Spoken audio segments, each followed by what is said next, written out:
बच्चा 31 दुआ में भी मौत मांगेगा। अधिराज माथुर की बात सुनकर अंशुमन सिंह कहता है, ठीक है सर, लेकिन आप एमएलए को समझा कर रखिए। उसका इंटरफेरेंस हुआ तो इस केस को एक गैंगवॉर बताकर बंद कर दूंगा।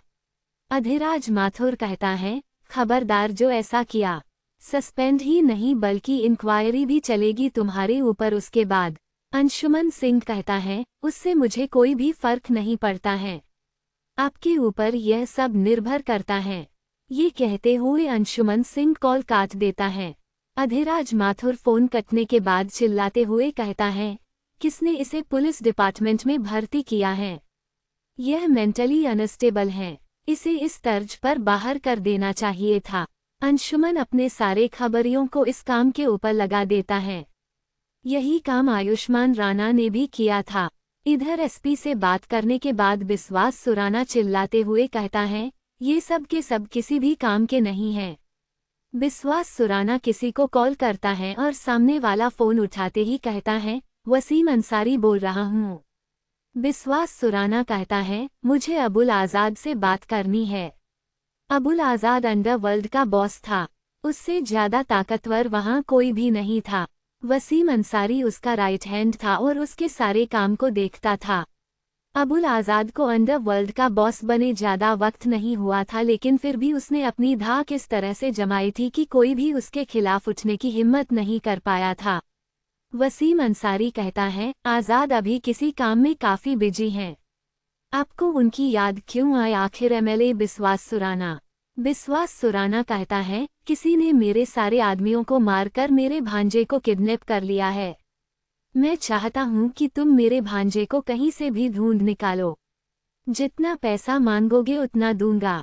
वसीम अंसारी कहता है, उसकी चिंता मत करो, मैं अभी अकरम को काम के ऊपर लगाता हूं। विश्वास सुराना कहता है, मुझे कल सुबह तक मेरा भांजा चाहिए। वसीम अंसारी कहता है, वह तो मुमकिन ही नहीं है। आज इलेक्शन था, इस वजह से पुलिस हर तरफ थी। आज रात 12 बजे के बाद ही मेरे लोग कुछ कर सकते हैं। विश्वास सुराना कहता है, हाँ तो जो करना है करो, लेकिन मुझे मेरा भांजा कल तक चाहिए। वसीम अंसारी कहता है, ठीक है एमएलए साहब, आपका भांजा आपको मिल जाएगा। उसकी तस्वीर मुझे भिजवा दीजिएगा ताकि काम आसान हो जाए। वसीम अंसारी की बात सुनकर विश्वास सुराना कहता है, अभी भेजता हूँ, जल्दी से उसे ढूंढ कर निकले। वसीम अंसारी कॉल काटता है और वहाँ शराब पी रहे एक आदमी जिसके चेहरे के ऊपर कई सारे टाँकों का निशान था, उसे कहता है, अकरम तुम्हारे लिए एक काम है। अकरम पीछे मुड़ते हुए अपने सामने बैठे हुए इंसान को देखते हुए कहता है, जमाल को आप काम दीजिए, हर बार मुझे ही क्यों देते रहते हैं वसीम भाई? सोचा था कि आज मस्त पीऊंगा। वसीम अंसारी थोड़ा कड़क आवाज में कहता है, तुम्हें एक तस्वीर भेजा है मैंने।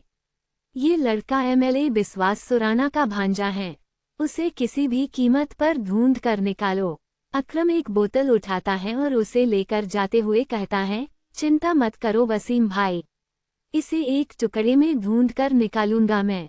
उसके जाने के बाद जमाल नाम का वह आदमी कहता है, यह क्या था वसीम भाई?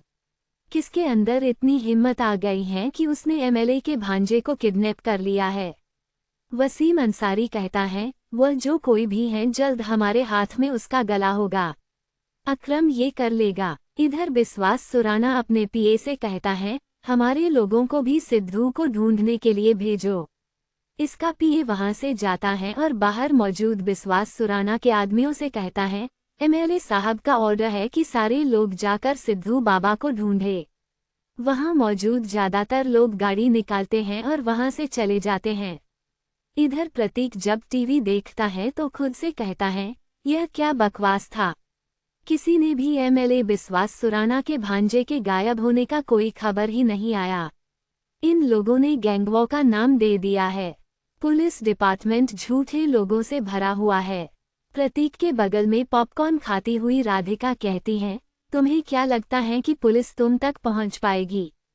प्रतीक उसे देखते हुए कहता है, पुलिस का तो पता नहीं, लेकिन तुम हमेशा खाती ही क्यों रहती हो? जब भी मैं तुम्हें देखता हूँ तो तुम कुछ न कुछ खाती ही रहती हो। राधिका कहती है, क्या पता कल मैं रहूं न रहूं। कहीं जेल में पहुंच जाऊं तुम्हारी मदद करने के जुर्म में तो वहां ये सब खाने के लिए तो नहीं मिलेगा ना। प्रतीक कहता है, ये सब क्या बोल रही हो तुम? तुम्हारे भरोसे मैंने बिना किसी सोच समझ के वहां हमला किया है और तुम ऐसी बातें कर रही हो। क्या होगा मेरा अब? राधिका प्रतीक के गले में हाथ डालते हुए कहती हैं, ये क्या, तुम तो काफी ज्यादा जल्दी डर जाते हो। मैं तो बस मजाक कर रही थी। प्रतीक उसका हाथ अपने गले से हटाते हुए कहता है, इस तरह का मजाक सही नहीं है। राधिका कहती है, सॉरी। वैसे तुम उसके साथ क्या करने वाले हो? प्रतीक कहता है, जा रहा हूँ। देखता हूँ कि उसके साथ क्या करना है। उसे जिंदा छोड़ूंगा ये तो पक्का है। राधिका कहती है, अच्छा तो उसे जिंदा छोड़ोगे तो वो तुम्हारे आइडेंटिटी को रिवील नहीं कर देगा? प्रतीक कहता है, उसे पता ही नहीं चलेगा कि उसकी ऐसी हालत करने वाला कोई और नहीं बल्कि मैं हूँ। प्रतीक थोड़े वक्त के लिए वहां से बाहर जाता है और वापस आते ही उसके बाद अंदर चला जाता है जहां होश में आ चुका सिद्धार्थ अपने आप को रस्सियों के पकड़ से छुड़ाना चाहता था। उसी वक्त प्रतीक अंदर आ गया था। सिद्धार्थ प्रतीक को मास्क लगाकर अपने चेहरे को ढका हुआ देखकर कहता है, कौन है रे तू और तेरी हिम्मत कैसे हुई मुझे किडनैप करने की? प्रतीक कहता है, मैं कौन हूँ वह तू जानकर क्या करेगा? तू बस इतना जान ले कि उस घर में तुम्हारे साथ मौजूद सारे लोग मारे जा चुके हैं जो कोई भी उस फार्म हाउस में था। सबके खून से मैंने उस जगह को रंग दिया है। सिद्धार्थ कहता है, तूने आयुष और प्रत्यूष को भी मार दिया।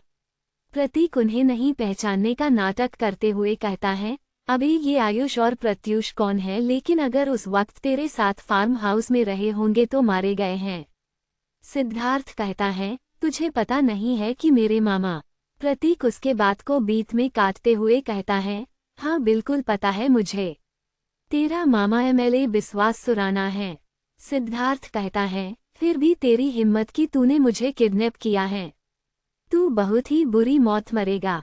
वे तुम्हें छोड़ेंगे नहीं। प्रतीक कहता है, तूने बिल्कुल सही कहा। बुरी मौत तो जरूर मरेगा लेकिन मैं नहीं बल्कि तेरा मामा। तेरे मामा को भी जल्द मैं मौत दूंगा। उसे ऐसी मौत दूंगा कि उसकी आने वाली 7 पुश्तें कांप उठेगी। सिद्धार्थ कहता है, क्या दुश्मनी है तुम्हारी है मुझसे? प्रतीक कहता है, मेरी दुश्मनी तुझसे नहीं है बल्कि तेरे मामा से है। उसी ने मुझे अनाथ बनाया था। अब मैं उसे तिल तिल तड़पाना चाहता हूँ। मैंने उसके बेटों के बारे में पता किया लेकिन मुझे पता चला कि वह अपने बेटों से ज्यादा तुझसे अटैच है, तो मैंने तुझे टारगेट किया और एक एक करके सबको मार दिया ताकि तू खौफ के मारे पागल हो जाए और कहीं छुपे। प्रतीक हंसते हुए कहता है, उसके बाद मैंने घुसकर मारा ताकि खौफ उसके बाद सीधा तेरे मामा के अंदर हो।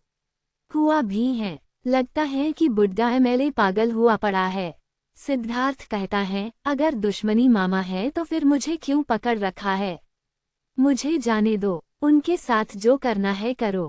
प्रतीक हंसते हुए कहता है, इतना भी ज्यादा सेल्फिश मत बनो। तूने भी कौन सा कम कांड किया है? तेरे बारे में तो यहाँ तक सुना है कि तूने किसी को जान से मार डाला लेकिन तुझे कुछ भी नहीं हुआ। मैं यहाँ उन सब का इंसाफ करने आया हूँ जो मेरे जैसे थे और उन्हें इंसाफ नहीं मिला। जिस तरह से मैं अपने परिवार का इंसाफ नहीं कर पाया उसी तरह अब सबका इंसाफ होगा और शुरुआत तेरे से ही होगी। सिद्धार्थ कहता है, पागल है क्या? दिमाग खराब है क्या तेरा? क्या इंसाफ इंसाफ लगा रखा है? मुझे चुपचाप यहाँ से जाने दे। प्रतीक उसके सामने अपना चेहरा करते हुए चुपचाप रहने का इशारा करते हुए कहता है, चुप रहो वरना तुझे बहुत ही ज्यादा तड़पाऊंगा। सिद्धार्थ कुछ कहने ही वाला होता है कि प्रतीक उसके सामने एक बॉक्स खोलता है जिसे देखकर सिद्धार्थ कहता है, ये सब चीज क्यों लेकर आए हो तुम? इसका इस्तेमाल तो ऑपरेशन करने के लिए होता है। प्रतीक कहता है, हाँ बिल्कुल सही कहा तूने। मैं कोई डॉक्टर तो नहीं हूँ लेकिन मैं आज एक किताब पढ़कर आया हूँ तो तेरा ऑपरेशन मैं यहीं करूँगा। सिद्धार्थ कहता है, पागल है क्या बेवकूफ़ इंसान? तू मेरा ऑपरेशन करेगा? मैं मर जाऊंगा। प्रतीक कहता है, तू इतना चिंता मत करो। मैंने काफ़ी सोचा है तुम्हारे बारे में और काफ़ी ज़्यादा सोचने के बाद डिसाइड किया है कि तुम्हारा खून करने के बजाय मैं तुझे जिंदा रखूंगा और तुझे जिंदा छोड़ दूंगा। उसके बाद तुम जाकर अपने मामा से कहना कि जल्द ही उसकी भी ऐसी ही हालत होगी। सिद्धार्थ मन ही मन कहता है, हे भगवान बचा ले मुझे। प्रतीक वहां पर बैठकर कुछ सोचने लगता है। प्रतीक थोड़ा सोचते के बाद कहता है, मुझे अभी समझ में ही नहीं आ रहा है कि मैं तेरे साथ आखिर क्या करूं। एक काम करता हूं, एक पावर नैप लेकर आता हूं। शायद सपने में मुझे कोई आइडिया आ जाए कि तुझे जिंदा किस तरह छोड़ना है, जिसके बाद तू गॉड से भी सिर्फ मौत की भीख मांगे। प्रतीक ये कहते हुए सिद्धार्थ के मुंह के ऊपर पट्टी लगा देता है और उसके बाद वहां से बाहर आ जाता है। प्रतीक को इतना जल्दी बाहर आते हुए देखकर राधिका कहती है, इतनी जल्दी बाहर आ गए हो? उसे कहीं जोश में आकर मार तो नहीं दिया? प्रतीक कहता है, मुझे समझ में नहीं आ रहा है कि क्या करूं उसके साथ। एक पावर नैप लेने जा रहा हूं मैं। उसके बाद डिसाइड करूंगा कि उसके बाद क्या करना है उसके साथ। राधिका पॉपकॉर्न मुंह में रखते हुए कहती हैं, जैसा तुम चाहो। प्रतीक अपने रूम में जाता है और उसके बाद सो जाता है। बिल्कुल आधे घंटे के बाद प्रतीक उठ जाता है और उसके बाद सीधा पहुंच जाता है सिद्धार्थ के पास और सिद्धार्थ को देखते हुए कहता है, कोई बात नहीं बच्चे। अब तेरा वक्त आ गया है जब इंसाफ की तरफ एक और कदम बढ़ाया जाए। सिद्धार्थ कांपते हुए कहता है, यह क्या बकवास है? तुम क्या करने वाले हो मेरे साथ? दूर रहो मुझसे, मुझे छूना भी मत। प्रतीक उसके दोनों पैरों के ऊपर रस्सी बांधकर उसे कुछ इस तरह बांधता है कि सिद्धार्थ छटपटाते हुए भी अपने आप को ज्यादा हिला नहीं सकता था। प्रतीक सिद्धार्थ से कहता है, मुबारक हो सिद्धार्थ तनेजा।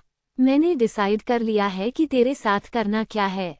सिद्धार्थ कुछ बोलता ही नहीं है, लेकिन प्रतीक कहता है, जैसा कि मैंने तुझे कहा था कि मैं तुझे उस हालत में पहुंचाकर जिंदा छोड़ूंगा कि उसके बाद तू गॉड से भी दुआ में एक ही चीज मांगेगा और वह है मौत। प्रतीक ये कहते हुए अपने साथ लाए गए ऑपरेशन करने वाले सामान से कुछ हथियार उठाते हुए कहता है, तो चलो शुरू करते हैं तुम्हारे ऑपरेशन को।